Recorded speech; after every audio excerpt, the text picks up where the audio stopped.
बच्चों, हमें एक चैप्टर डिस्कस करना है जिसका नाम ग्रेविटेशन है। इस चैप्टर में हम क्या पढ़ने वाले हैं? तो बच्चे, इस चैप्टर में हम दो मैसिव पार्टिकल्स के बीच में लगने वाले फोर्स का डिस्कशन करने वाले हैं। दो मैसिव पार्टिकल, मास पार्टिकल के बीच में हमेशा अट्रैक्टिव नेचर का फोर्स लगेगा। दो तरह के फोर्स होते हैं, एक अट्रैक्टिव नेचर के, एक दूसरे को पास खींचेंगे, और एक होता है रिपल्सिव नेचर का, जो एक दूसरे को दूर लेकर जाते हैं। तो ग्रेविटेशन में हम दो मैसिव पार्टिकल्स के बीच में लगने वाले फोर्स का डिस्कशन करेंगे। फर्स्ट, जिसको न्यूटन्स लॉ ऑफ ग्रेविटेशन भी बोलते हैं, एप्पल वाला कंडीशन। फिर उसके बाद हम सैटेलाइट पढ़ेंगे इस चैप्टर में। सैटेलाइट क्या होता? तो वो आर्टिफिशियल सैटेलाइट, नेचुरल सैटेलाइट जो किसी प्लैनेट के चारों तरफ मूव करे एक फिक्स टाइम इंटरवल में, उसको सैटेलाइट बोलते हैं। तो इस चैप्टर में पहले हम पढ़ने वाले हैं न्यूटन्स ग्रेविटेशनल लॉ, दूसरा हम पढ़ने वाले हैं सैटेलाइट, और थर्ड हम पढ़ने वाले हैं मोशन ऑफ अ प्लैनेट, जिसको केपलर्स लॉ में भी, केपलर्स लॉ भी बोलते हैं, 9th में आया होगा। तो ये एक इंटरेस्टिंग चैप्टर है, न्यूमेरिकल बेस्ड चैप्टर है, कॉन्सेप्ट है इसमें अच्छे अच्छे। एक एक करके स्टार्ट करते हैं। तो फर्स्ट पॉइंट जो हम पढ़ने जा रहे हैं वो है हमारा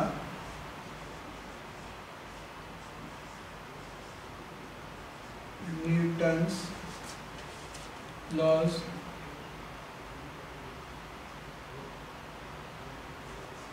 ऑफ ग्रेविटेशन।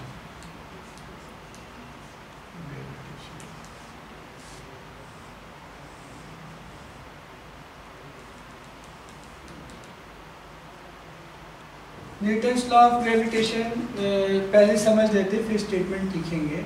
मान लो बच्चे, दो पार्टिकल है, मैसिव पार्टिकल, मास वाला पार्टिकल, m1 और m2, m1 और m2, और इन दोनों के सेंटर से, देखना सेंटर से डिस्टेंस किया जाता है, ठीक है, सरफेस से नहीं, दोनों से सेंटर के बीच में डिस्टेंस है r, ओके। तो ये वाला m1 m2 को अट्रैक्ट करेगा एक फोर्स F से, और सिमिलर न्यूटन्स थर्ड लॉ समझना, इक्विवेलेंट अपोजिट, यहाँ भी ये m2 F1 को अट्रैक्ट करेगा इक्वल फोर्स F से। तो न्यूटन साहब बोलते हैं कि ये जो F है, फर्स्ट लॉ, F जो है वो डायरेक्टली प्रोपोर्शनल होगा product of masses, F directly proportional m1 into m2। और दूसरा वो बोलते हैं कि ये F जो है वो इनवर्सली प्रोपोर्शनल होगा 1/r² के, ओके। दोनों लॉ को कंबाइन करोगे, दोनों लॉ को, पहला स्टेटमेंट लिख लेंगे, पहले समझ लो। उन्होंने कहा कि first law of attraction between two particles is directly proportional to their product of mass, F directly proportional to product of their masses m1 and m2, and inversely proportional to the square of distance between them, inversely proportional to the square of distance between, inversely proportional to the square of distance between them। दोनों law को combine करोगे from 1 and 2, दोनों law को combine करोगे बेटा, तो F directly proportional हो जाएगा m1 m2 upon r², okay, m1 m2 upon r²। तुम जानते हो कि प्रोपोर्शनल साइन हटा के इक्वल साइन लाना है तो एक कांस्टेंट इंट्रोड्यूस करना पड़ता। तो यहाँ जो हम कांस्टेंट इंट्रोड्यूस करते, इसको कैपिटल G, क्यों? ग्रेविटेशन चैप्टर का नाम G से स्टार्ट है, इसलिए कैपिटल G करके देते हैं यहाँ पे, जो यहाँ पे हो जाएगा m1 m2 अपॉन r²। तो ये हो गया बच्चों तुम्हारा force of attraction between two massive particles, F equal to G m1 m2 upon r²। यहाँ पे बच्चों G को हम बोलते हैं universal gravitational constant, gravitational constant, universal gravitational constant, ठीक है। इसकी वैल्यू होती 6.0 67 into 10⁻⁻11।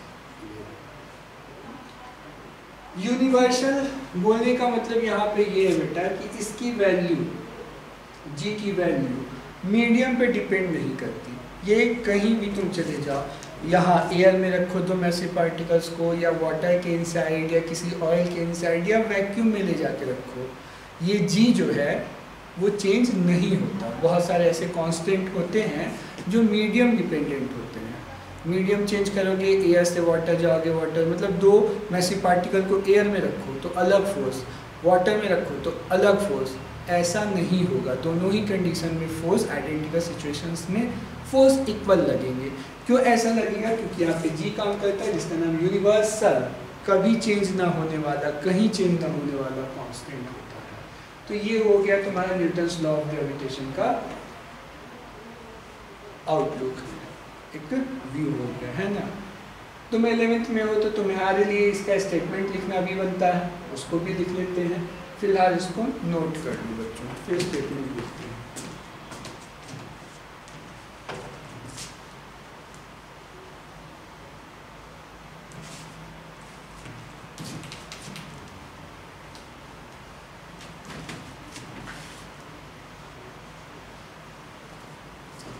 स्टेटमेंट लिखोगे तो फर्स्ट फ्रॉम या according to Newton's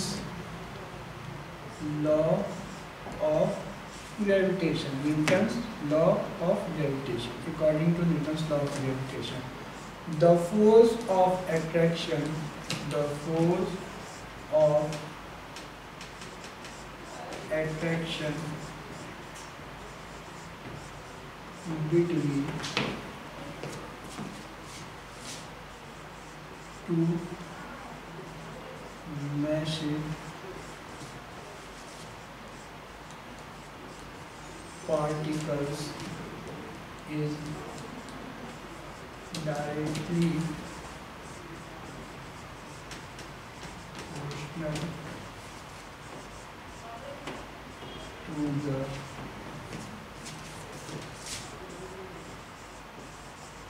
product of their masses and inversely proportional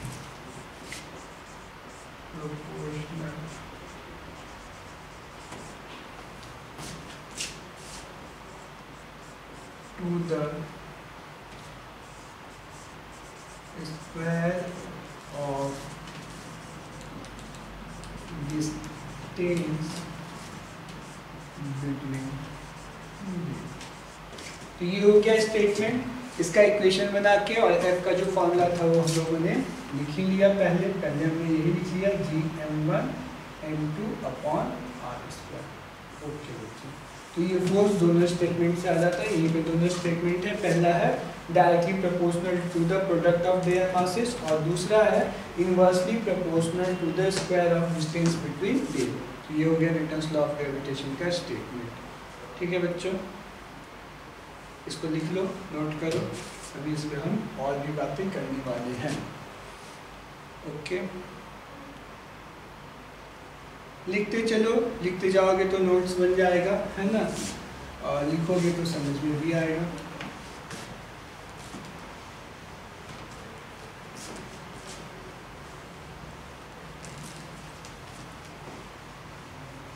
अब यहाँ पे एक दो पॉइंट एक्स्ट्रा समझ लो न्यूटन्स ग्रेविटेशनल फोर्स या लॉ के बारे में नोट करके। फर्स्ट पॉइंट देखो बच्चे, क्या जानते हो, जैसे तुम इलेक्ट्रोस्टैट पढ़ोगे या कॉमन सेंस से भी तुम जानते हो, इलेक्ट्रोस्टैटिक फोर्स, जब दो चार्ज पार्टिकल के बीच में फोर्स लगता है तो उसको हम बोलते हैं इलेक्ट्रोस्टैटिक फोर्स। जब भी दो चार्ज पार्टिकल के बीच में फोर्स लगता है तो उसे हम क्या बोलते हैं, इलेक्ट्रोस्टैटिक फोर्स। तो देखो बेटा, एक लिया हमने प्लस चार्ज और दूसरा लिया माइनस चार्ज, तो प्लस और माइनस एक दूसरे को अट्रैक्ट करेगा, एफ, है ना। लेकिन अगर हमने एक प्लस लिया और दूसरा भी प्लस लिया या दोनों सिमिलर नेचर का माइनस माइनस लिया तो दोनों के बीच में रिपल्सिव फोर्स लगेगा। देखो ये फोर्स जो है एक दूसरे को दूर लेकर जा रहे हैं, तो इन दोनों के बीच में फोर्स कैसा लगा? रिपल्सिव। यहाँ रिपल्सिव नेचर, यहाँ रिपल्सिव नेचर, लेकिन यहाँ एट्रैक्टिव नेचर। एट्रैक्टिव नेचर का मतलब दोनों फोर्स एक दूसरे को करीब ला रहे हैं। चलो चलो ये दोनों दूर जाओ दूर जाओ, तो ये रिपल्सिव हो गया, ये रिपल्सिव हो गया, बट ये क्या हुआ? एट्रैक्टिव। तो बेटा चार्ज पार्टिकल के बीच में लगने वाले फोर्स को बोलते हैं इलेक्ट्रोस्टैटिक फोर्स या कूलम्ब्स फोर्स। तो इलेक्ट्रोस्टैटिक फोर्स या कूलम्ब फोर्स एट्रैक्टिव नेचर का भी हो सकता, नज़दीक आने वाले, या रिपल्सिव नेचर का भी हो सकता है। देखो लेकिन ग्रेविटेशनल फोर्स के साथ ऐसा नहीं है। ग्रेविटेशनल फोर्स हमेशा हमेशा एट्रैक्टिव नेचर का ही होगा। तो फर्स्ट पॉइंट हम यही लिखेंगे, gravitational force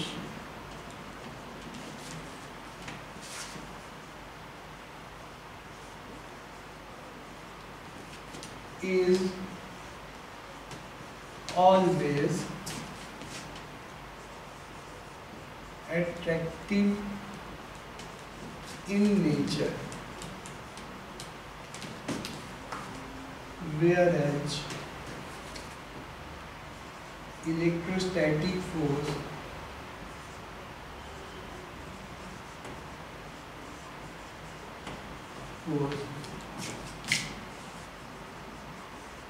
may be attractive or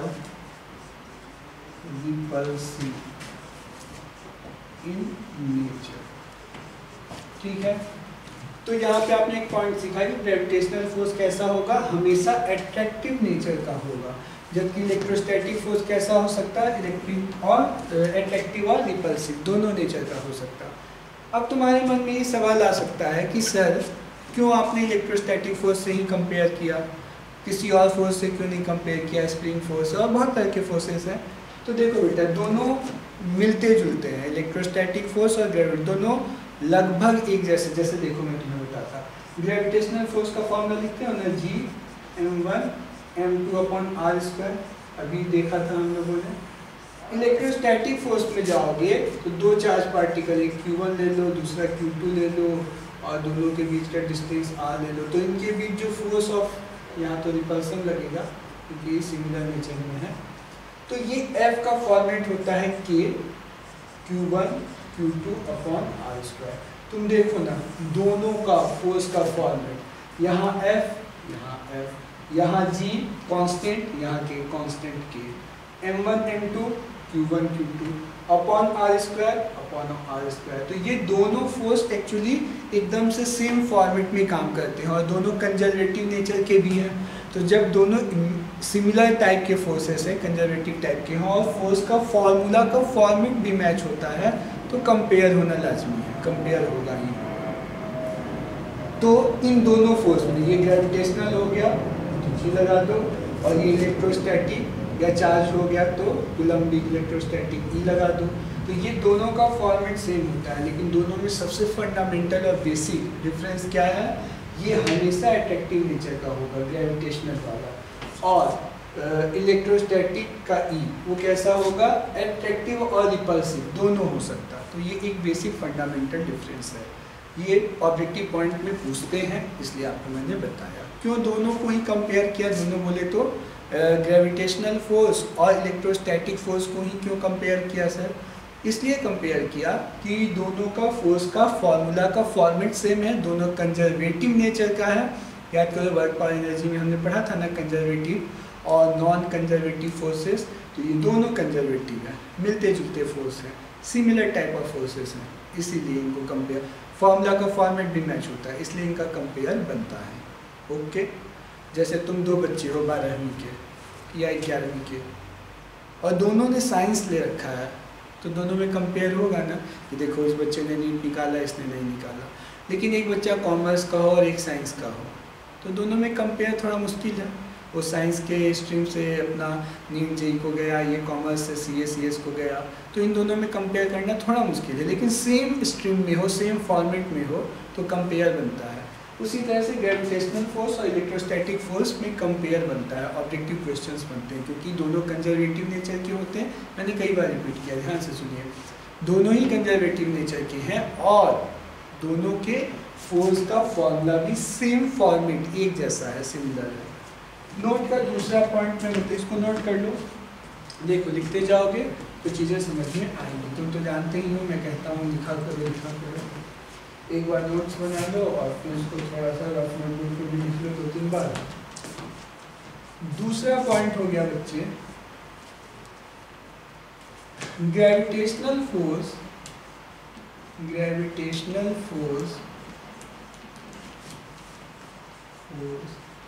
does not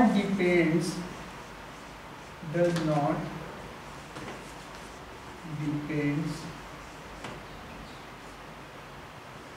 on medium,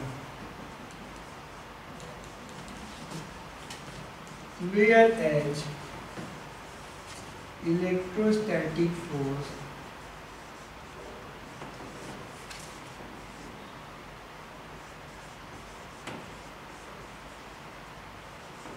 depends on medium। ये क्या चक्कर है सर? तो देखो बेटा, मान लो कि मैंने M1 और M2 को रखा ऐसे करके एक मीडियम एयर के अंदर या वाटर के अंदर, मान लो इसके अंदर वाटर हो रहा है, ठीक है?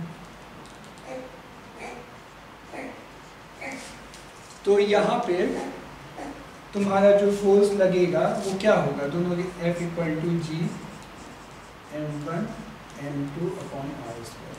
अब यही दोनों मास को मैं क्या करूँ, वाटर हटा के इसके अंदर में रख दूँ, समझ रहे हो? M1 फिर से है, M2 फिर से है, दोनों के बीच का डिस्टेंस भी सेम रखा, लेकिन इस बार दोनों को किस में रख दिया, ऑयल के इनसाइड। कोई भी ऑयल ले लो या कोई और मीडियम जो भी तुमको मन करे मान लो। तो बेटा यहाँ पे फिर से यही फोर्स लगेगा, दोनों ही कंडीशन में फोर्स सेम होगा। ये ऑयल के लिए भी हो जाएगा, यही तुम्हारा वाटर के लिए भी होगा।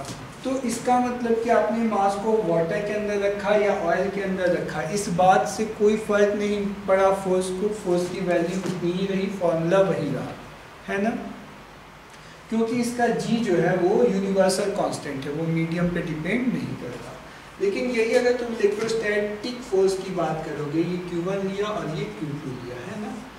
तो इसको रख दिया इस बार मान लो ऑयल के अंदर, वाटर पे, तो यहाँ पे जो फोर्स लगेगा F1, तो यहाँ पे K1 Q1 Q2 / R²। लेकिन अगर यही दोनों तुम रख दो Q1 और Q2 को किसके अंदर, ऑयल के अंदर, तो मीडियम चेंज हो गया ना बेटा, मीडियम चेंज हुआ, मीडियम चेंज होने का मतलब, तो यहाँ पे फोर्स F1 है ना, यहाँ F2 लगेगा, यहाँ पे K2 Q1 Q2 / R²।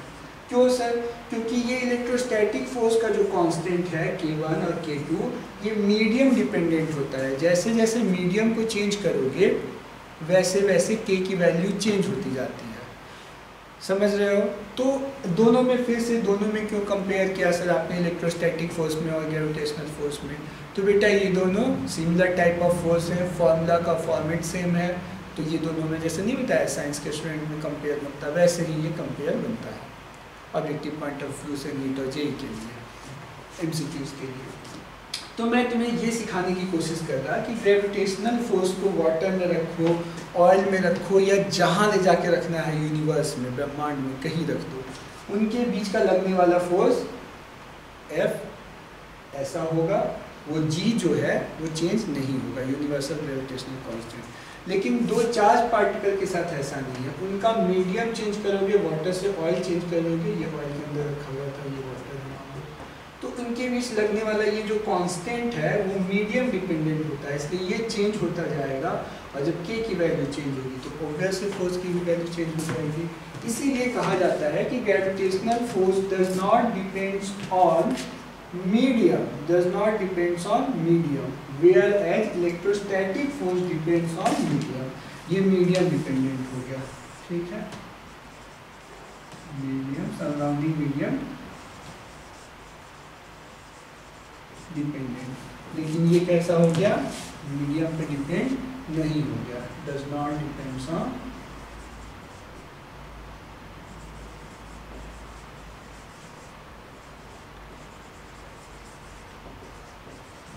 Okay, तो ये दो पॉइंट्स मैंने आपको एमसीक्यूज नीट और जेईई के पॉइंट ऑफ व्यू से बताया। अब आगे बढ़ते हैं बच्चे। आई होप कि आपको यहाँ तक बहुत अच्छे से समझ में आया होगा। इन वीडियोस के साथ तो एक और एडवांटेज है कि आप इनको रिपीट करके भी देख सकते हो। आगे बढ़ते हैं बच्चे।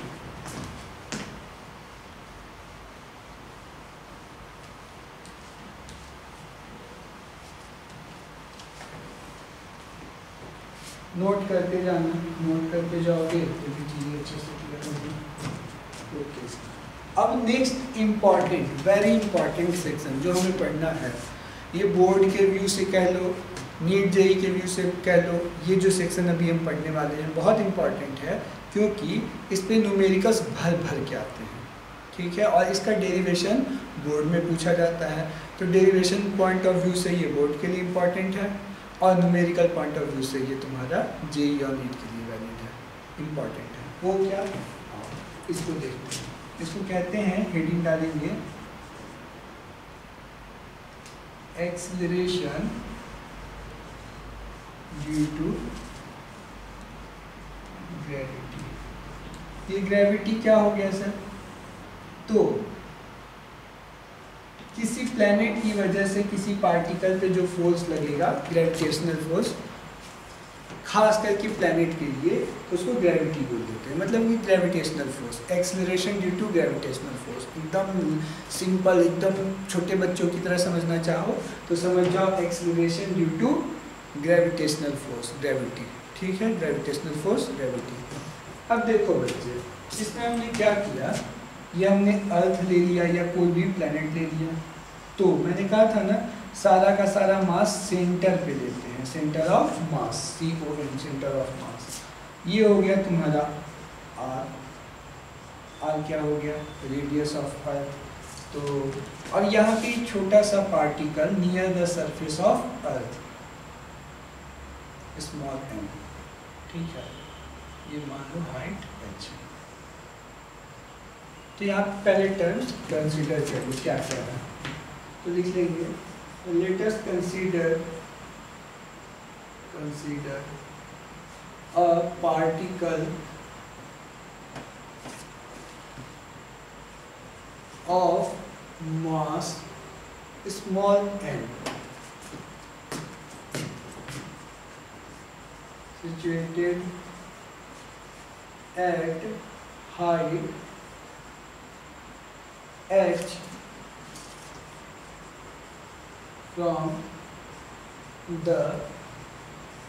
the surface of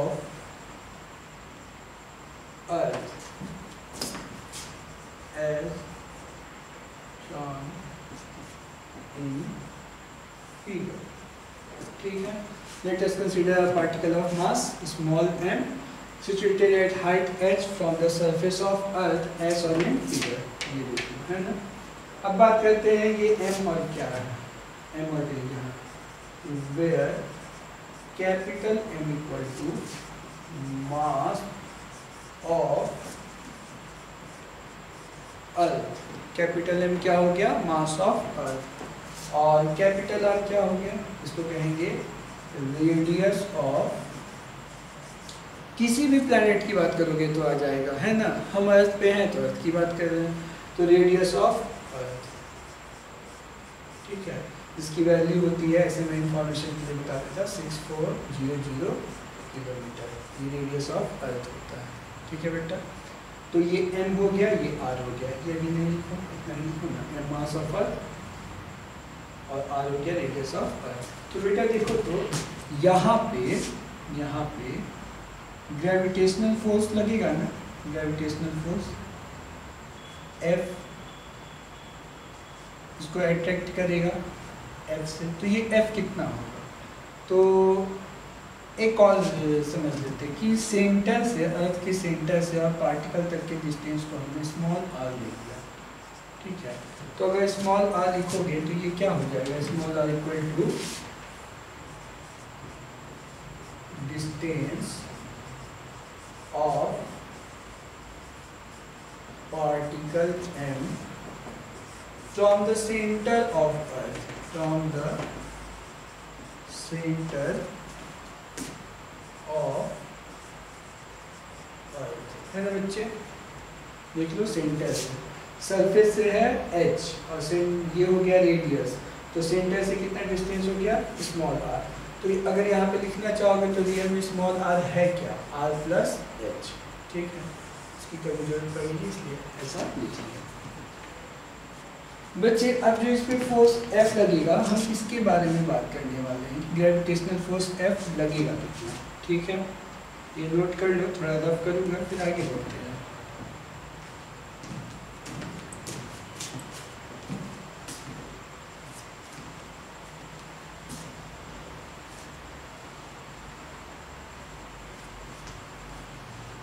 तो यहाँ पे सारे टर्म्स क्लियर हो गए। R क्या है? Capital R plus H। Distance of particle m from the centre of earth. h क्या है? Distance of particle from the surface of, ये सेंटर ऑफ, ये surface of earth. Capital R क्या है? Radius of earth. m क्या है? Capital M mass of earth. Small m क्या है? पार्टिकल। तो इस पे फोर्स लगा। तो अब हम लिखेंगे नो ग्रेविटेशनल फोर्स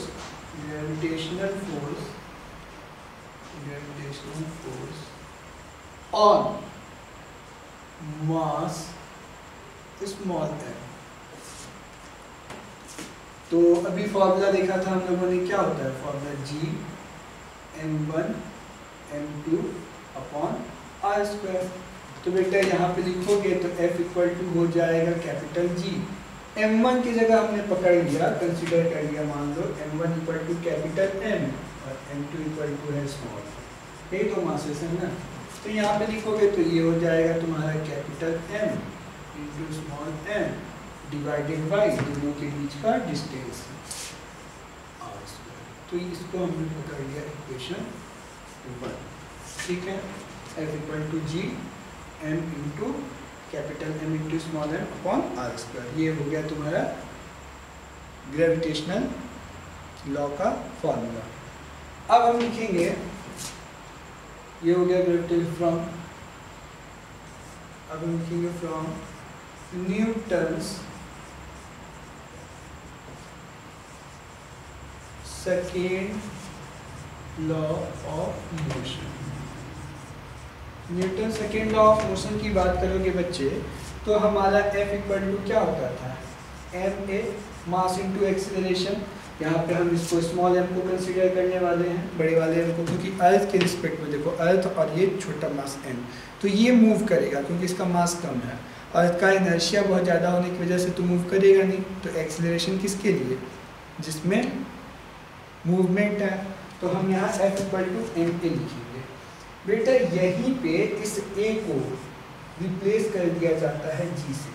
मेरी बात एकदम अच्छे से समझ लो। Force equal to mass into acceleration, ये a को g से रिप्लेस करते हैं क्योंकि हमें क्या पढ़ना है? Acceleration due to gravity. तो ग्रेविटी का पहला लेटर ये ऐसे समझो, ग्रेविटी कर दिया तो इसको g से रिप्रेजेंट करते हैं। हर एक स्टैंडर्ड बुक में g से रिप्रेजेंट करते हैं, इसलिए हम भी g ले रहे हैं। कोई बच्चा बोले नहीं सर मैं तो g नहीं लूँगा, मैं तो a ही लूँगा, तो वो भी गलत नहीं है बेटा, बिल्कुल करेक्ट है। नोटेशन है, नथिंग एल्स, ठीक है। तो यहाँ पे a को रिप्रेजेंट कर दिया जाता है g। ये g क्या हो गया? ये हो गया तुम्हारा एक्सेलरेशन ड्यू टू ग्रेविटी। ये a एक्सेलरेशन था ना, तो g भी क्या है? एक्सेलरेशन। सेम एक्सेलरेशन a ही है बट तो अब यही फॉर्मूला जो F इक्वल टू ma था, वहाँ पर मैं लिखूंगा F equal to mg, a के जगह पे g। कोई, मैं अभी कहा कि कोई बच्चा बोले नहीं सर मैं तो a ही लूँगा, तो ले लो ना बेटा, कहीं कोई गलती नहीं है, बिल्कुल करेक्ट हो। बस नोटेशन का तरीका बदल देते हैं बुक में, इसलिए हम लोगों ने भी बदल दिया। F इक्वल टू mg, इसको पकड़ लो इक्वेशन नंबर 2। ऑब्जर्व करो बच्चे, पहला इक्वेशन भी फोर्स का है और दूसरा इक्वेशन भी फोर्स का है, तो हम इक्वेशन 1 और 2 से F के जगह पे एक दूसरे को पुट कर सकते, हाँ सब्स्टिट्यूट कर सकते। तो इसको नोट कर लिए होगे आई होप, थोड़ा सा रफ करता। अब मैं क्या करता, इस F की जगह पे सेकेंड इक्वेशन से ये पुट कर देता, तो मेरा हो जाएगा F की जगह पे mg equal to capital G, ठीक है ना, ध्यान देना कैपिटल G और स्मॉल g अलग अलग लिखना, एक ही मत लिखना, capital M small m upon are square. बेटा यहाँ से स्मॉल m और स्मॉल m कट हो जाएगा ना, तो यहाँ से हमारे लिए G इक्वल टू आ गया G capital G small g equal to capital G capital M upon are square, ठीक है ना। अब बच्चे ये तो मेरा ओरिजिनल फॉर्मूला हो गया जी का, लेकिन अगर हम लिखे यहाँ पे देखो स्मॉल r की वैल्यू, तो हमने यहाँ लिख के रखा हुआ था ये r प्लस h होता, ओरिजिनल फॉर्मूला ये हो गया। अब थोड़ा सा इसमें हम स्पेशल केस समझ लो कंसिडर करने वाले हैं। r इक्वल टू ये r अभी मैंने बताया ना तुमको, ये रेडियस ऑफ अर्थ कितना होता 6400 किलोमीटर, 6400 किलोमीटर। और मान लो तुमने हाइट यहाँ से रखा हुआ है 100 मीटर, समझ रहे हो 100 मीटर की क्या औकात है, वैल्यू है 6400 के सामने। मतलब क्या कहना चाह रहे हो सर, मैं कहना चाह रहा हूँ if h is very small than radius of earth, like 6400 के सामने 100 मीटर, 200 मीटर या 1 किलोमीटर, 2 किलोमीटर, 5 किलोमीटर भी पकड़ लो तो काफ़ी छोटा है ये कंडीशन।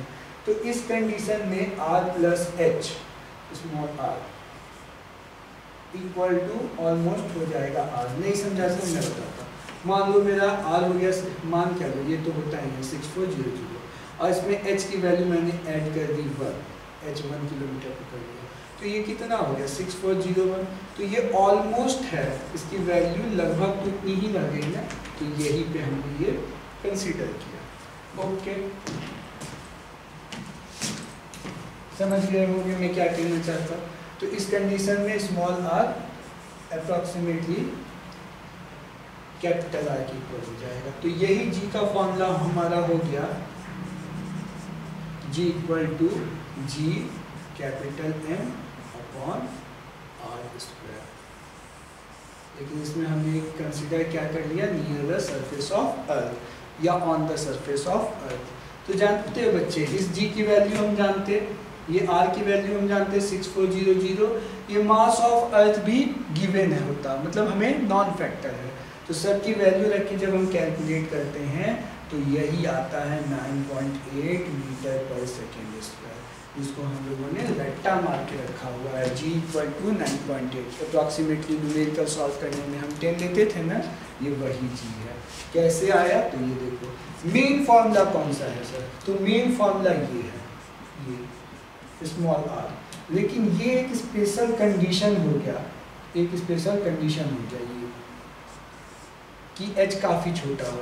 इस h काफ़ी छोटा होने का मतलब हो गया near the surface of earth या on the surface of earth. Near the surface of का मतलब अर्थ से 2, 4, 10, 20। सर एक आइडिया बता दो ना, नियर द सरफेस ऑफ अर्थ बेटा 200 किलोमीटर तक, अर्थ के 100-200 किलोमीटर ऊपर तक हमारा यही कंडीशन वैलिड होगा। समझ गए क्या? Okay sir. तो उस कंडीशन में ये G हो जाता है Gm/r², जिसमें Gm/r सब की वैल्यू रखोगे तो ये 9.8 आ जाएगा। सर ये कैलकुलेट करके दिखाओ ना, आगे कैलकुलेट कर दूँगा, अभी पढ़ने दो, नेक्स्ट क्लास में कभी वो लोग अगले आएगा तो इसको G की वैल्यू, M की वैल्यू, सब की वैल्यू रख के R की वैल्यू, तो ये 9.8 आ जाता है। अभी विश्वास कर लो, सर बता रहे 9.8 आता है, ठीक है ना? हाँ ये डिराइव कर देंगे। तो यहाँ से हमारा ये आ गया। इसी स्मॉल g को बोलते हैं acceleration due to gravity. Original formula ये जो हमारे काम का है, और ये एक अप्रॉक्स कंडीशन कि अगर हाइट छोटी है, छोटी क्या है, ऑन द सरफेस ऑफ अर्थ है, ठीक है, इसका मतलब समझना on the surface of earth 100-200 kilometre तक के लिए कंडीशन देख ली। तो ये हो गया G इक्वल टू हमारा 9.8। समझ गए क्या बच्चे? Okay sir. ठीक है बच्चों, इसको एक बार नोट कर लो, फिर आगे बढ़ते हैं, चीज़ों को देखते हैं।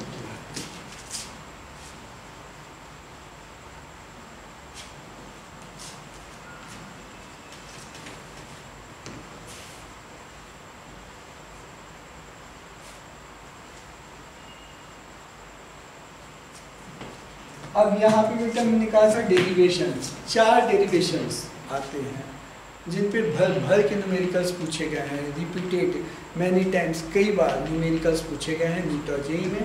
और बाकी चीज़ों को तो देखो, वो क्या है,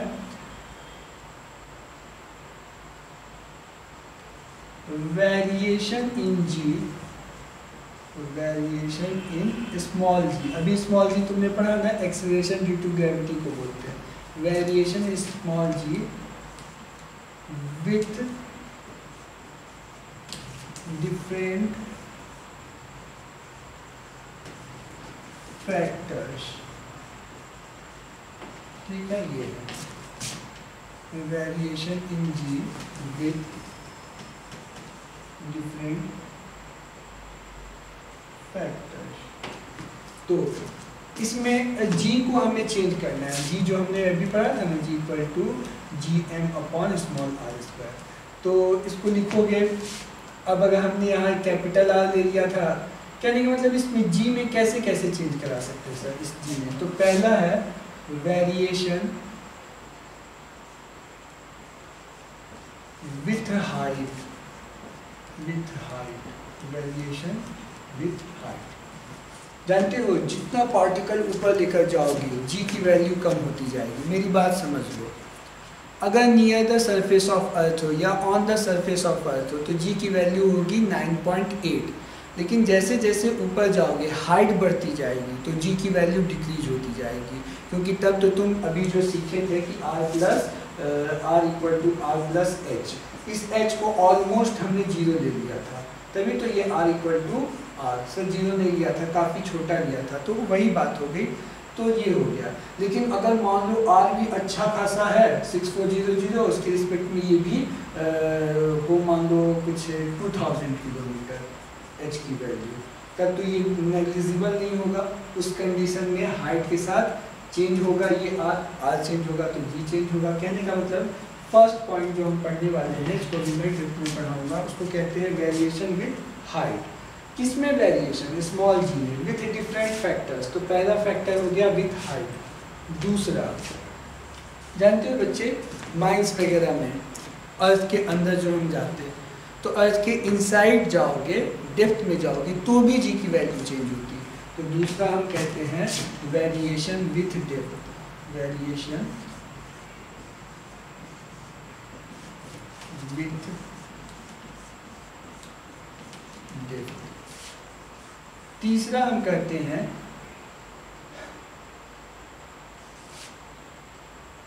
देखो, पहला हो गया variation in ji with different factors, with height, with depth, और इसको कह लो due to rotational motion of earth, rotational motion of earth. जानते हो बच्चे, अर्थ है ना, एक तो सन के अराउंड मूव करता रहता और एक खुद अपने एक्सिस पे रोटेट होता, जिसकी वजह से दिन और रात होता। सन के चारों तरफ मूव करता, उसकी वजह से ईयर चेंज होता, एक चक्कर होता तो 1 साल हो जाता। और जो जो अर्थ है अपने एक्सिस पे जो रोटेट होता, उसकी वजह से दिन और रात, डे और नाइट होता।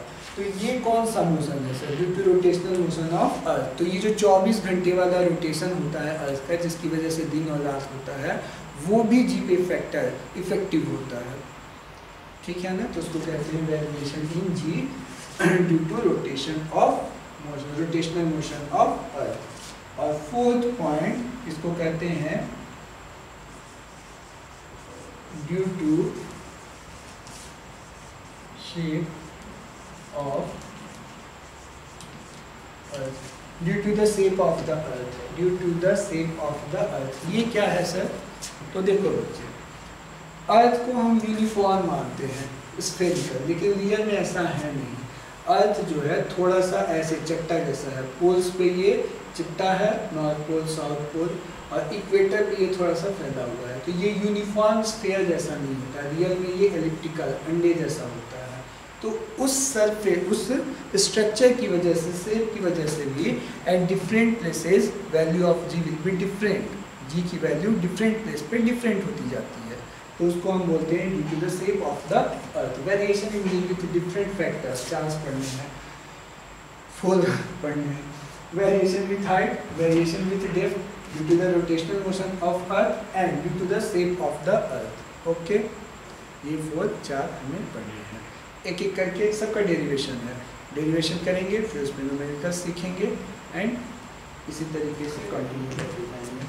चलो, तो इसमें पहला मैं स्टार्ट करने वाला हूँ variation with height. Variation with height, okay बेटा, चलो शुरुआत करते हैं।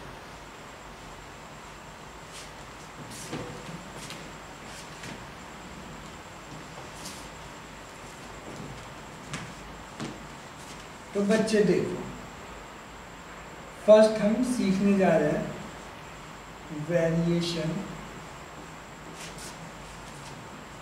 With height. तो वेरिएशन विथ हाइट, हाइट का एच, तो इसका नाम दे दो जी एच, एच फॉर हाइट। तो बच्चे देखो, तो हमारा फिर वही सारा फिगर एक बार रफ में देख लो, जरूरत नहीं है, ऑलरेडी बनाऊंगा तुम्हारे पास, फिर भी ये हो गया एम, ये हो गया height h from the surface of earth, और ये हो गया small r, r plus H.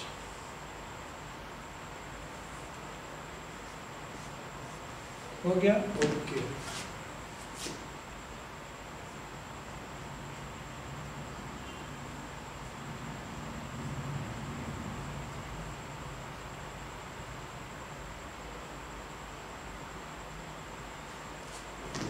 बच्चे हमारा जी जो आया था, देखो तो ओरिजिनल फॉर्मूला आया था G M upon small are square, आया था ना बेटा, आया था। तो अब इसी जी को जी एच नाम दे दो, क्यों, हाइट के साथ है, कुछ बदला नहीं है, वही फॉर्मूला है, हाइट की वजह से एच लगा दे रहे, ताकि हमारा ध्यान जाता रहे कि इसमें हमें क्या कंसीडर करना है, हाइट। यहाँ पे आर की वैल्यू रखो बच्चे, तो जी एच इक्वल टू हो जाएगा G M upon r plus h का होल स्क्वायर। ओके सर, तो देखो तो बेटा ये हो गया हमारा हाइट वाला फॉर्मूला, कुछ नहीं किया, सिर्फ आर की वैल्यू रखी। तुम देख रहे हो ये जी, कैपिटल जी, ये चेंज नहीं होगा, ये तो यूनिवर्सल कांस्टेंट है।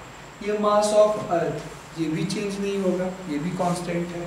ये capital R, radius of earth, ये भी चेंज नहीं होगा, 6400 किलोमीटर। लेकिन ये एच तो चेंज हो सकता है ना बेटा, एकदम से यहाँ के सरफेस पे आ जाओगे, जैसे देखो ना यहाँ आता है, तो एच 0 हो गया, ठीक है। जैसे जैसे ऊपर चलते जाओगे एच की वैल्यू बढ़ती जाएगी, तो जैसे जैसे यहाँ पे एच चेंज होगा, जी की वैल्यू मतलब जी एच की वैल्यू चेंज होती जाएगी ना। तो यहाँ पे मैं तुम्हें क्रिस्टल क्लियर 3 पॉइंट पढ़ाऊंगा। ए, पहला लिखूंगा near the surface of earth, surface of अर्थ, ठीक है, मतलब तुम यहाँ पे आ गए, यहाँ पे, तो यहाँ पे तुम्हारा h कितना हो गया 0, या h काफी छोटा हो, काफी काफी काफी काफी छोटा हो r से, मतलब सर जैसे h हो 100 मीटर, h हो 500 मीटर, देख रहे हो, इस तरह का छोटा हाइट 1 किलोमीटर से कम तक, तो उस कंडीशन में h को ऑलमोस्ट 0 ही लिया जाता है, ये कंडीशन या ये कंडीशन। तो यहाँ पे तुम लिखोगे जी एम अपॉन h 0 है, ये 100 मीटर 500 मीटर अप्रॉक्सीमेटली 0 हो जाता है, तो इस कंडीशन में तुम्हारा r equal to r plus h जो है वो r इक्वल टू आर ही लेते हैं, समझ गए क्या, क्योंकि यहाँ पे हाइट काफ़ी छोटी है। तो r प्लस एच की जगह पे कैपिटल R लिखोगे, कैपिटल R स्क्वायर, और इसकी वैल्यू हम जानते हैं कि जी एम, और सिर्फ रेडियस ऑफ अर्थ आए तो यहाँ पे 9.8 मीटर पर सेकेंड स्क्वायर। फर्स्ट केस ये फॉर्मुलेशन में डिराइव किया, समझ गए, ओके सर। दूसरा फॉर्मूला ये हो सकता बच्चे, दूसरा फॉर्मूला ये हो सकता, ये पॉइंट आपके साथ मैंने डिस्कस कर लिया, आई होप समझ गए होंगे। h 0 हो मतलब ऑन द सरफेस ऑफ अर्थ हो या नियर द सरफेस ऑफ अर्थ हो, मतलब हाइट काफ़ी छोटी हो, जैसे 500 इस तरह का कुछ एग्जाम्पल, यही दोनों हो ऐसा मत समझ जाना। 50 मीटर हो, 100 मीटर हो, 10 मीटर हो, समझ रहे हो, 900 मीटर हो, 1 किलोमीटर से छोटा देना, तभी 9.8। अब नेक्स्ट क्या सर, बी पॉइंट देखो, ये सबसे ज़्यादा इम्पोर्टेंट है, स्टार करो क्या, यहाँ पे h जो है, h का रेंज देखो, ये बुक में लिख के तो नहीं बताएंगे लेकिन मैं तुम्हें एक समझाता कि h जो है वो 500 किलोमीटर से कम हो, 500 किलोमीटर। देखो बेटा ये बुक में लिख के नहीं देंगे तुम्हें, मैं एक रफ आइडिया के लिए समझा रहा, ठीक है। h जो इस बार h जो है एक्चुअली बहुत छोटा नहीं लेकिन r से छोटा होगा। बहुत छोटा होने का मतलब वेरी वेरी लेस देन, ऐसे ऐसे ये हो गया, बहुत छोटा हो गया h r से, लेकिन इस बार मैं बोल रहा कि h छोटा हो, सिर्फ h छोटा हो r से। का मतलब क्या है सर, ऐसे समझ लो ना कि 1 किलोमीटर से बड़ा हो h और 500 किलोमीटर से छोटा हो, समझ गए मेरी बात। किलोमीटर में आ जाए, पहला वाला कंडीशन मीटर के लिए, मीटर से जैसे ही किलोमीटर, तो यहाँ 1 किलोमीटर से h बड़ा हो और 500 से छोटा हो। तो ये आपको एक समझने के लिए मैंने आइडिया दिया, इसको लिखते हैं इफ h वेरी वेरी नहीं, h स्मॉल देन रेडियस।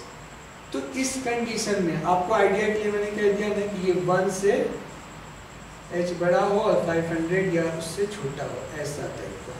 तो इस कंडीशन में gh इक्वल टू जो लिखोगे तो वो हो जाएगा gm upon r plus h का होल स्क्वायर। यहाँ पे आप h को 0 नहीं लिख सकते क्योंकि इसकी थोड़ी वैल्यू आ गई। तब कैसे सॉल्व करेंगे, सो सिंपल, gm, इसमें से r कॉमन लोगे स्क्वायर होने की वजह से r स्क्वायर, तो यहाँ पे बच जाएगा 1 प्लस h अपॉन r का होल स्क्वायर। कॉमन ये होता, r बाहर आया तो यहाँ h अपॉन r हो जाएगा, ठीक है। इसकी वैल्यू तुम जानते हो 9.8 हो जाती है, तो यहाँ पे लिख दिया g और ये ऊपर चला जाएगा तो ये हो जाएगा 1 प्लस h बाई r का पावर -2, ठीक है।